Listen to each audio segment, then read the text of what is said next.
It's no secret that Alaska has a way of silencing you. I didn't just disappear. I was remanded to darkness. My kit was tested, forced to find my way back to the trail without sight. Now it's time to chase the sun.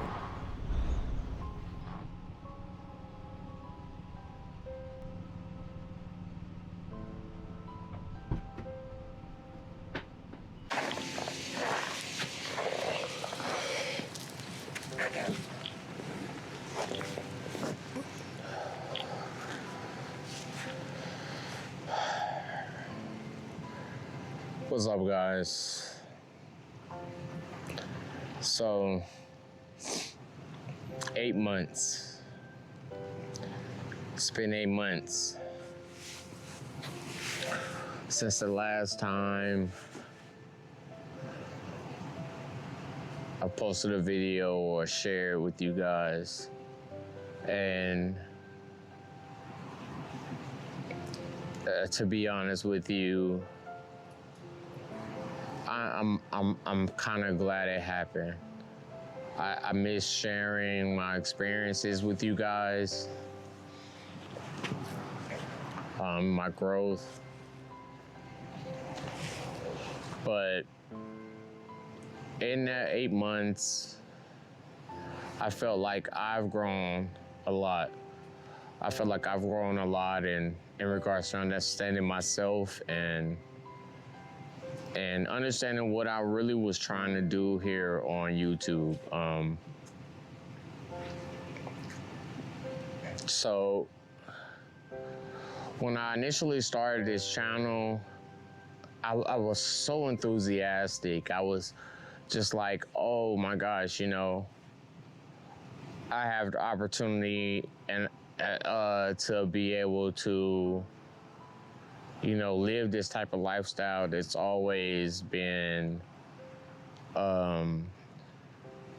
interesting to me. I grew up hiking in mountains, things like that. And so now I'm here in Alaska and trying to do all those things. And I found myself getting caught in comparing and contrasting myself with other people. And for me, some of you guys know I'm a veteran. So one of the things that I struggle with that I haven't spoken about and that I plan to speak more about, honestly, going forward is the things that I struggle with mental health. I struggle with PTSD and depression.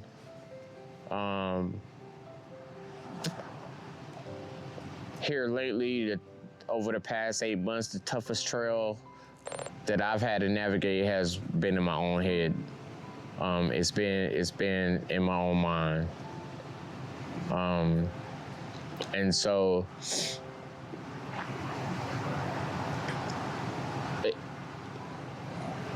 some of you guys remember, like, I really felt down. I really got down on myself about not being able to complete the ride to Mount Denali and to Denali National Park last June. And I wanted to do it in July. Well, between June and July, we had a record-breaking amount of forest fires here in Alaska, 440 of them, and the size of them were massive. And a lot of the trips that I wanted to take required me to go down Parks Highway, and it was just not navigationable by somebody on bike, without suffering from some type of smoke inhalation injury. So with not being able to try that again, and also just feeling like, like, dang, I wasn't good enough, and I thought I was prepared. I thought I had to figure it out, and I didn't.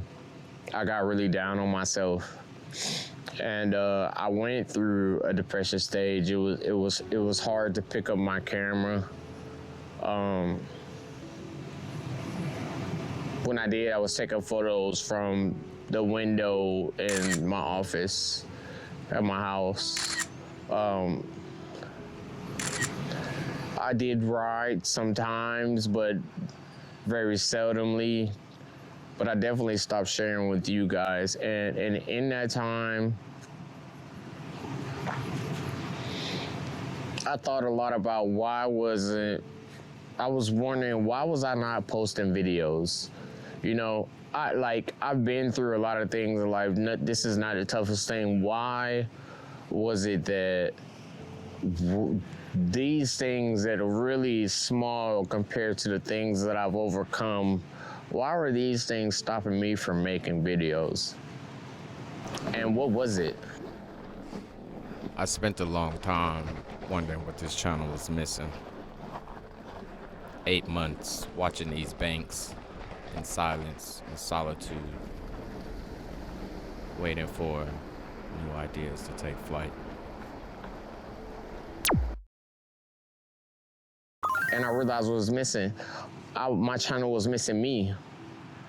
I was so fascinated and so motivated and intrigued by other people's channels, people like Ryan Van Duzer and people like Mr. Uncut Outdoors, and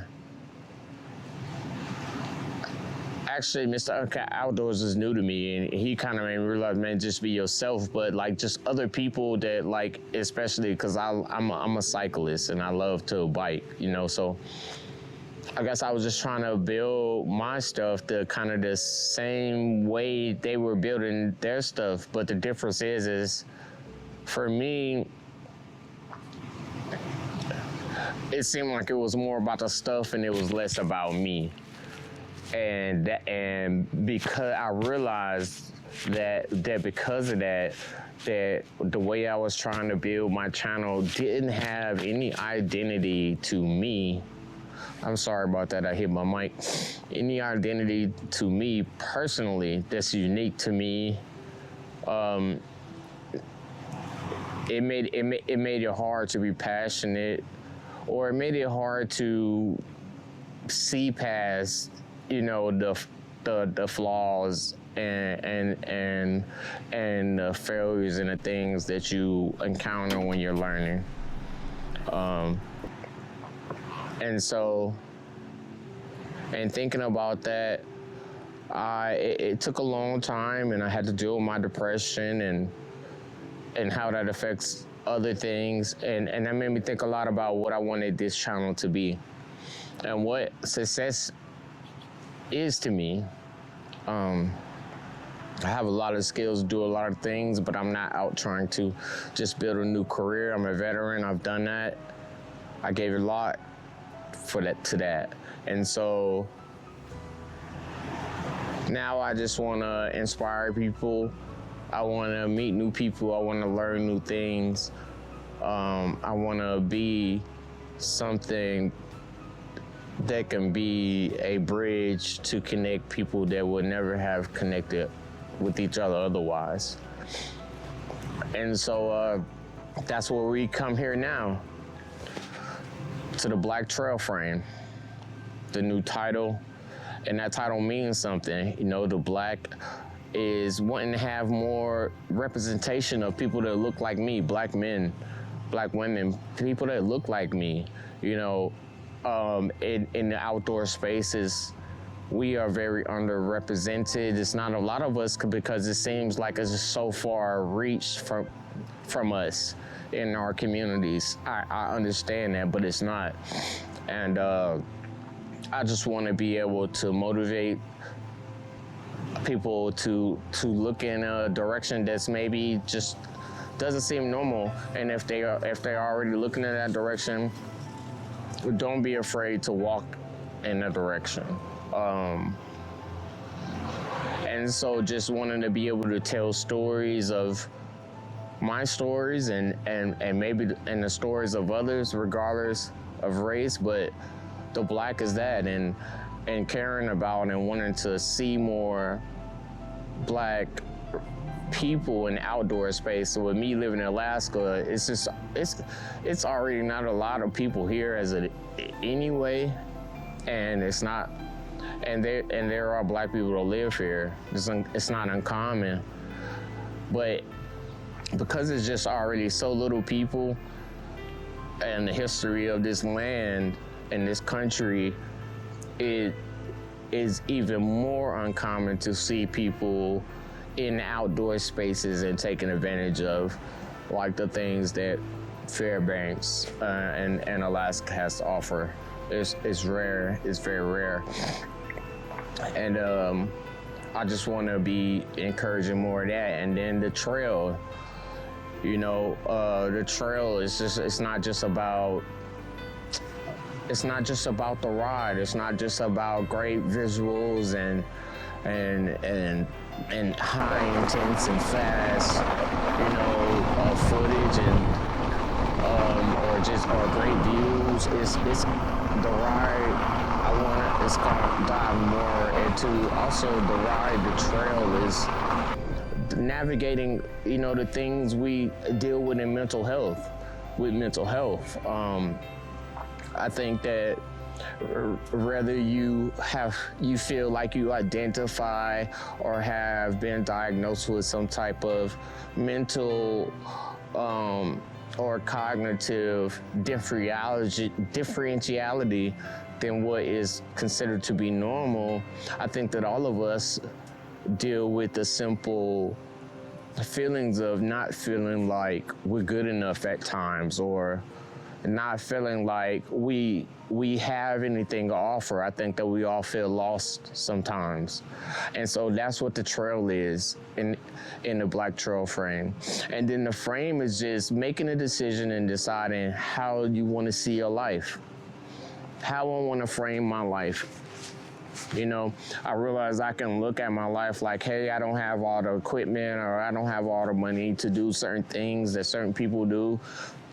But what I do have is freedom. I'm very free in the way that I'm able to live, and I'm very grateful for that. And I sacrificed a lot to live this life, but it doesn't have anything to do with finances. It has everything to do with the things that I hold valuable, people. And so I feel like I have a lot to offer in regards to just understanding and self and just the things that I just go through and have to navigate on a daily basis just to be okay. And being out in the wild has always, even during my time in the military, being in the field, I was always the most comfortable. And at that time, it was a job to do. I wasn't thinking about anything else. But, you know, having been here in Alaska for 4 years, it's a very magical place. And just after being here, I started seeing the wild and the wilderness and the outdoors differently everywhere I went, anywhere I went. And there's a weirdly, magically rejuvenating property about being in the outdoors, being in the wild, and just where everything makes sense. And so that's the frame. I chose to look at my life like, hey, you know, yeah, you know, sometimes for me, the frame of the future and the frame of the things from my past sometimes is a frame that's too heavy for me to carry. But even when I can't find my frame, I somehow eventually managed to get back in focus. And I somehow managed to find my line again. And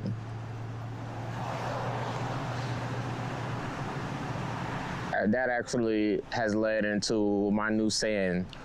It's a new thing that I've been saying to myself, you know, find your line and frame your ride. You know, find what makes you happy, find what you need for you, and to continue to nourish and cultivate things that you care about around you. And frame it for all the things that are positive about it. And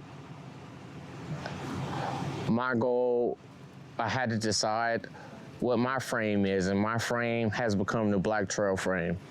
Realizing my perspective is unique in the space that I'm in. And no longer being so concerned about, well, hey, is my video as nice, or is my equipment or is my gear is nice, or because all I ever cared about was telling the story, whether it was one of my stories or the story of somebody that I've encountered on this journey that I'm looking forward to us taking together. And being able to tell that story in a way that makes people feel what I felt when I was hearing and taking in that story for the first time, either from that person or from my own experience. I think there's a lot of feeling missing in the world today. And I think that's all I have to give to the world is love and feeling, and I want to tell the stories of others. I think we have to connect. So that's my frame, and this is the Black Trail frame. For all of you guys that may have waited for me, it's not many of you, but for you guys that did, I thank you so much. I'm very grateful. Goddess, OG, it's some of you guys, you know, I'm very grateful for your support, and I appreciate you for waiting for me at the trailhead. And for anybody that's new here, man, just get ready for, I don't know, a roller coaster. New adventures, new people, new meanings. Hey, I'm looking forward to you guys being along on this journey with me, very much so. And man, I think that's all I had to say. My name's Gabe Jordan, and welcome to the Black Trail Frame. And as always, from this day forward, find your line and frame your ride. Peace.